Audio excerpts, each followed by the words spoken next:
नमस्कार दोस्तों। आज सुप्रीम कोर्ट में क्या हुआ नहीं हुआ इसको लेकर के जो है आप लोगों का सबसे ज़्यादा आज का सवाल है कि आखिर जो है आज सुप्रीम कोर्ट की जो सुनवाई थी उसमें हुआ क्या। क्या सुनवाई हुआ, क्या सुनवाई नहीं हुआ, अगर सुनवाई हुआ तो आज किस टॉपिक पे जो है सुनवाई हुआ और कौन से एसएलपी का सुनवाई हुआ, उन सब सारे चीज़ों पे जो है हम बात करने वाले हैं। साथ ही बात करने वाले हैं कि ये केस जो है आप लोगों का कब तक क्लियर हो जाएगा और आज की जो सुनवाई थी वो सुनवाई में क्या सामने निकल के आया। दोस्तों, मैं सबसे पहले जो है आपको सुप्रीम कोर्ट के साइड पे ले चलता हूं और वहां पे ले जाने के बाद जो है आपको सारा डिटेल जो है एसएलपी के थ्रू देता हूं, क्योंकि वहां पे जो है सारी अपडेट आपको केस के संबंधित दे दिया जाता है। जैसे कि हमने पहले ही बताया था कि बिहार एएनएम केस की सुनवाई आज जो है चैम्बर बेंच में थी 7 जनवरी को। 20 दिसंबर को जो सुनवाई हुआ था उसके बाद डायरेक्ट आप लोगों का जो डेट मिला था वो चैम्बर में मिला था और चैम्बर में 7 जनवरी का डेट मिला था।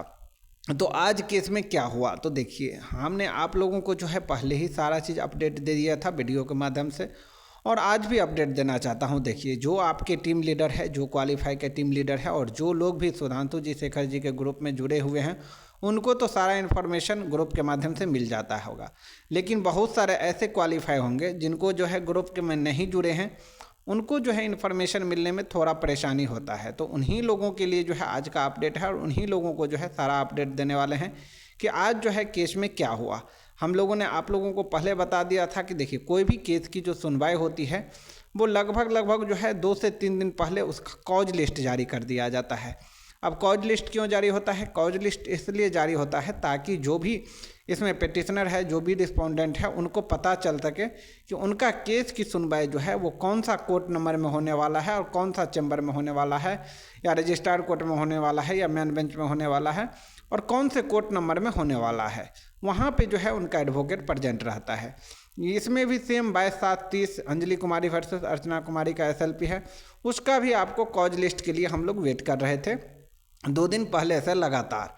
और आप सबको पता है कि इस केस की जो सुनवाई था वो चैम्बर में होने वाला था और चैम्बर का जो है कॉज लिस्ट आपको जारी होना था। लेकिन लगातार जो है हम लोगों ने 2 दिन पहले से वेट किया, लेकिन लगातार 2 दिन वेट करने के बाद भी जो है उसका कॉज लिस्ट नहीं आया। जब कॉज लिस्ट नहीं आया तो कैसे सुनवाई होगा? आप सबको बता दूं कि जब कॉज लिस्ट नहीं जारी होता है तो सुनवाई जो है नहीं होता है सुप्रीम कोर्ट में। और आज भी सेम इसी तरीके का प्रक्रिया जो है हुआ, इसीलिए जो है कॉज लिस्ट चैम्बर का नहीं जारी हुआ। आज भी वेट कर रहे थे। बहुत सारे केसेस में देखा जाता है कि 2 घंटा 4 घंटा पहले भी जो है कॉज लिस्ट जारी हो जाता है और उसके बाद जो है अपडेट दे दिया जाता है, लेकिन इस केस में ऐसा नहीं हुआ। अब इसमें किसकी गलती है तो देखिए, यहाँ पे जो है चैम्बर की जो आज की सुनवाई था उसमें कोई भी कॉज लिस्ट नहीं जारी हुआ। ऐसा नहीं कि सिर्फ और सिर्फ बिहार एएनएम का केस जो है उसी का सुनवाई नहीं हुआ और बाकी जो आज केस है वो उसका सुनवाई हुआ नहीं। कॉज लिस्ट जो है नहीं जारी हुआ, इसका मतलब कि चैम्बर में जो है एक भी कॉज लिस्ट नहीं जारी हुआ। 7 तारीख के डेट में आप यहाँ पे देख सकते हैं एक भी कॉज लिस्ट जो है नहीं जारी हुआ, यानी कि चैम्बर की सुनवाई जो है आज हुआ ही नहीं। थोड़ा भी अगर सुनवाई होता, किसी भी एसएलपी का सुनवाई होता तो यहाँ पे जो है आपको इसका अपडेट रहता, भले ही आपका एसएलपी इसमें सुनवाई हो या ना हो। तो इसमें किसका गलती है तो देखिए, इसमें जो है चाहे वो संविदा कर्मी हो या नॉन क्वालिफाई हो या जो क्वालिफाई कैंडिडेट है, उन सब के किसी का भी जो है गलती नहीं है, ना ही किसी टीम लीडर का गलती है। अब जो है फिर गलती किसका है तो गलती किसी का नहीं है। जो टेक्निकल इशू आता है सुप्रीम कोर्ट के तरफ से, वो सुप्रीम कोर्ट के तरफ से जो है इशू है और सुप्रीम कोर्ट जो है एक दिन आपको कोई भी केसेस की सुनवाई नहीं करता है चैम्बर में। तो इसीलिए जो है आज भी किसी तरीके का जो है आप लोगों का एसएलपी में सुनवाई नहीं हुआ। अब आप लोगों के मन में सवाल आता होगा कि ऑलरेडी जो है इस केस में डिले तो बहुत हो गया है, बहुत सारे ऐसे सिस्टर हैं जिनका जो है उम्मीद ही टूट गया है, उम्मीद ही नहीं है कि अब जो है ये केस कभी भी क्लियर होगा कि नहीं होगा। तो ऐसे सभी सिस्टर को मैं बता दूं कि उम्मीद जो है बिल्कुल भी नहीं हारना है। थोड़ा देर ज़रूर हो रहा है, थोड़ा समय आपको लॉन्ग लग रहा है, लेकिन इस केस में जो है बहुत ही निर्णायक फैसला आने वाला है। और जो डेट है आपको, वो डेट जो है 1 से 2 दिन में, यानी कि आज शाम तक हो सकता है कि अपडेट हो जाएगा और उसके बाद जो है आपको टेंटेटिव डेट दिखाना शो करेगा। और डेट जो है वो अभी लंबा नहीं आने वाला है। लंबा इसलिए नहीं आने वाला है क्योंकि केस की जो है सुनवाई नहीं हुआ। अगर सुनवाई हो जाता है उसके बाद जो है केस का समय थोड़ा लंबा दे दिया जाता है, लेकिन इस केस में जो है चैम्बर में सुनवाई नहीं हुआ है तो हो सकता है कि 1 हफ्ते के अंदर का आप लोगों का समय मिलेगा। और इसी समय के अंतराल जो है आप लोगों का फिर से सुप्रीम कोर्ट में चैम्बर में ही आप लोगों का केस का फिर से सुनवाई होगा। अब आप लोग कहेंगे कि जब केस सारा अच्छे से चल रहा था, केस जो है हम लोगों का मूव आगे करने वाला था, तो केस जो है हम लोगों का फिर से चैम्बर में क्यों लग गया? तो एक चीज़ यहाँ पे आप लोगों को जानना होगा। देखिए, जो संविदा कर्मी है अर्चना कुमारी, जो कि आप लोगों के रिस्पोंडेंट है, आप लोगों के एसएलपी में जो है सबसे पहला नाम जो है रिस्पोंडेंट में अर्चना कुमारी का ही नाम आता है, उनके तरफ से जो है आईए किया गया है और इसीलिए जो है आप लोगों का केस चैम्बर में लगा है। लगभग आप लोगों का केस का जो है 8 महीने होने वाला है। 13/5/2024 को जो है आप लोग सुप्रीम कोर्ट में नया एसएलपी दायर किए थे और आज हो गया 7/1/2025, यानी कि लगभग 8 से महीना जो है कंप्लीट हो गया है। 9वां महीना में आप लोगों का केस चला गया है। तो ऐसा नहीं कि 9 महीना हो गया तो बहुत लेट हो गया। देखिए, सुप्रीम कोर्ट में आप लोग पहले भी देखे होंगे कि एक एसएलपी की जो है सुनवाई लगभग 1 से 1.5 साल के बाद होता है और जो है जो भी जजमेंट आता है वो बहुत ही खुशी वाला जजमेंट जो है कहा जाए वो आता है सुप्रीम कोर्ट से। तो इसीलिए अभी अगर आप केस का स्टेटस देखेंगे तो यहाँ पे आप देख सकते हैं, pending motion hearing service complaint before the registrar चे freshly adjourned matter list before the chamber.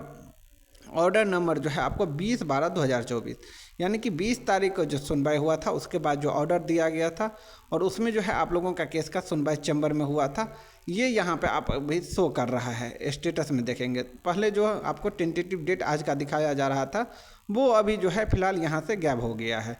अब आपको शाम तक, ये आपको पता है कि शाम में जो है सारा साइड अपडेट होता है। अब सुप्रीम कोर्ट का साइड जो है वो शाम में अपडेट होगा और शाम में अपडेट होने के बाद जो है आपको फिर आज के बारे में जो टेंटेटिव डेट शो करेगा वो टेंटेटिव डेट जो है शो करना यहाँ पे स्टार्ट हो जाएगा। यहाँ पे आप देख सकते हैं अंजलि कुमारी वर्सेस अर्चना कुमारी, और इसमें जितने भी रिस्पोंडेंट है, चाहे पिंकी कुमारी हो, उषा कुमारी हो, बीना कुमारी है, द स्टेट ऑफ बिहार हो, बिहार टेक्निकल सर्विस कमीशन हो, या चेयरमैन हो, या सेक्रेटरी हो, या रूबी कुमारी, या पूजा कुमारी, जो भी रिस्पोंडेंट है या जो भी पिटिशनर है, ये लोग कभी भी अब नहीं चाह रहे हैं कि केस जो है हम लोगों का लंबा चले। क्यों नहीं चाह रहे हैं? क्योंकि सब लोग को, चाहे वो संविदा कर्मी हो, चाहे वो क्वालिफाई हो, चाहे वो नॉन क्वालिफाई हो, जो भी लोग हो, सब लोग इस वैकेंसी को चाह रहे हैं कि जितना जल्दी क्लियर हो जाए उतना ही बेहतर रहेगा सभी के लिए। अब बात कर लेते हैं कि क्या इसमें जो है एडवोकेट का क्या रोल रहता है। तो हम आपको पहले ही बता दिए थे कि शेखर जी जो है अभी फ़िलहाल दिल्ली में हैं और दिल्ली में जब गए हैं तो उसके ऊपर जो है सारे चीज़ों को जो है बाखूबी देखेंगे और देखने के बाद आप लोगों ने देखे होंगे कि शेखर जी लोगों की तरफ से जो है, जो अर्चना के तरफ से काउंटर एफिडेविट जमा हुआ था उसको जो है आपको रिजॉइंडर जमा करना था, वो भी जो है समय से पहले जमा कर दिया रिजॉइंडर। क्यों? क्योंकि केस में जो है किसी तरीके का डिले ना हो। जो भी क्वालिफाई स्टूडेंट है, जो भी शेखर जी लोग के साथ जुड़े हुए हैं, हम लोग कभी भी नहीं चाहते हैं कि आप लोगों का जो है समय बर्बाद हो। लगातार हम लोग प्रयास में रहते हैं कि आप लोगों को जो है अच्छे से अच्छे एडवोकेट इस केस में रख करके आप लोगों के पक्ष में जो है बहुत जल्द से जल्द जजमेंट लेके आएँ। लेकिन कुछ ऐसी त्रुटियाँ होती है, कुछ ऐसी त्रुटियाँ रह जाती है जिसकी वजह से केस लगातार डिले हो जाता है। और सुप्रीम कोर्ट का मामला है तो देखिए, कोर्ट कचहरी का मामला में जो है आप लोगों को जो है संयम थोड़ा बरतना होगा, थोड़ा समय ज़रूर लगता है। कोर्ट का मामला आप देखे होंगे, कहावत पहले भी सुने होंगे कि कोर्ट का मामला में जो चला जाता है वो बहुत जो है परेशान हो जाता है, और यही कोर्ट का मामला है। तो कोर्ट का मामला में थोड़ा संयम बना करके रखिए। जजमेंट जो है बहुत ही अच्छे वे में आएगा, क्योंकि एडवोकेट जो है आपका ना वो बहुत ही अच्छे सीनियर एडवोकेट है, इसीलिए परेशान नहीं होना है, किसी का निगेटिव बातों में नहीं जाना है। जजमेंट जरूर आएगा और आप लोगों के पक्ष में आएगा, इतना जो है आप लोग उम्मीद लेकर के हमेशा चलें। धन्यवाद।